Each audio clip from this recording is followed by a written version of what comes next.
Olá, sou Anelise Sabag, fonoaudióloga do Hospital Sobrapar Craniface e membro do Conselho Técnico Smile Train. Eu recebi uma pergunta de uma paciente que diz: posso ter a minha fala completamente habilitada só com a cirurgia de palato? É uma paciente de 27 anos de idade, portadora de fissura de palato e nunca fez cirurgia. Muito bem, vamos lá.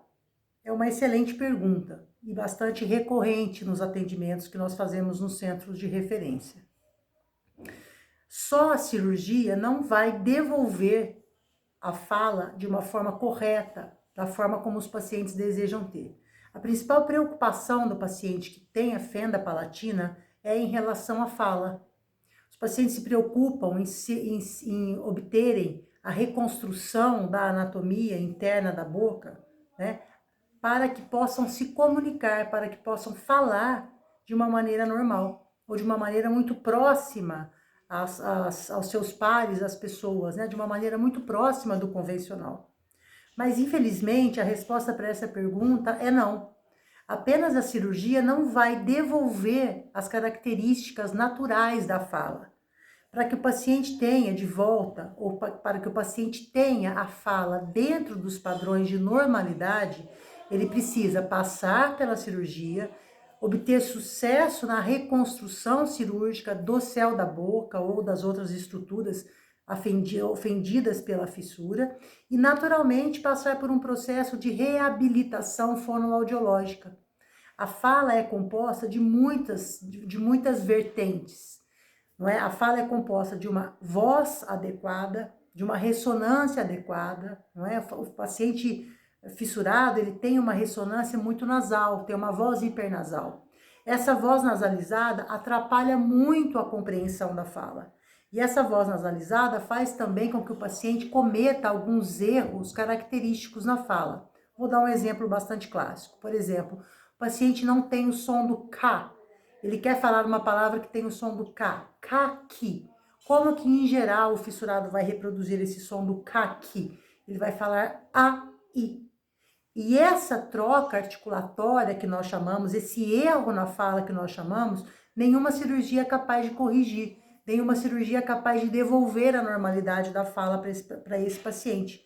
E sim, a terapia fonoaudiológica, baseada em recursos técnicos adequados, baseado em estratégicas terapêuticas decorrentes de profissionais experientes que vão atacar diretamente os pontos da fala acometido. Então, infelizmente, não existe uma pílula da fala, não existe uma cirurgia da fala, existe um tratamento composto por setores multidisciplinares e a cirurgia é apenas mais um deles. Eu espero ter respondido a sua pergunta e agradeço pela oportunidade desse esclarecimento.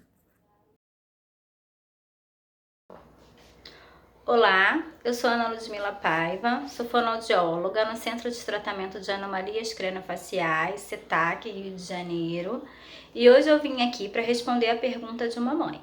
A pergunta dela é a seguinte: na introdução alimentar da criança com fissura de palato, como é mais indicado fazer?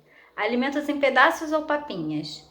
Já ouvi dizer que em pedaços traz melhor desenvolvimento motor para a criança e ajuda na fala, é verdade?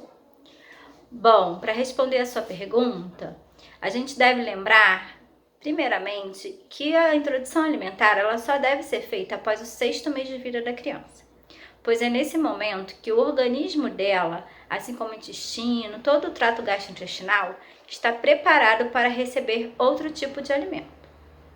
A criança nessa idade começa a demonstrar sinais que está pronta para a introdução desses novos alimentos, como, por exemplo, ela já consegue sustentar a cabeça, consegue sentar com o mínimo de apoio ou até mesmo sem apoio por algum período de tempo, começa a manipular os objetos e levá-lo na boca, o que vai diminuindo o movimento de protrusão de língua. E é nessa fase também que as crianças começam a ter interesse pela alimentação do outro. Nessa idade, os bebês já conseguem se alimentar com alimento mais espesso. Então, não é preciso oferecer papinhas. O alimento amassado pode sim ser oferecido e deve, pois esse tipo de alimento favorece uma maior movimentação da musculatura da face, como a língua, a bochecha, os músculos da mandíbula, e tudo isso vai contribuir sim para o desenvolvimento dessa musculatura e colaborar depois para o melhor desenvolvimento da fala.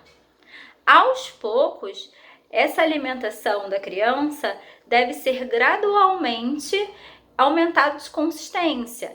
Então, você deve ir oferecendo pedacinhos cada vez maiores, até que perto de 1 ano o bebê consiga manipular esses alimentos, cortar os alimentos com dentinhos e mastigar.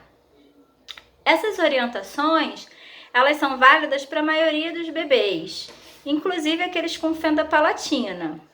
É importante lembrar que nessa fase os bebês estão sujeitos a engasgos, então é importante que as pessoas que vão oferecer o alimento ao bebê saibam realizar as manobras de desengasgo. É comum também, nas primeiras refeições do bebê fissurado, com fissura de palato, que ele tenha refluxo de algum alimento pelo nariz. E isso pode levar o bebê a ficar estressado e recusar, às vezes, até mesmo continuar a se alimentar. Isso deve ser respeitado para não reforçar comportamentos negativos em relação à alimentação. Aos poucos, o bebê vai aprendendo a lidar com esse novo alimento e isso passa a ser cada vez menos frequente. Bom, espero que eu tenha respondido a sua pergunta. Um beijo e até a próxima!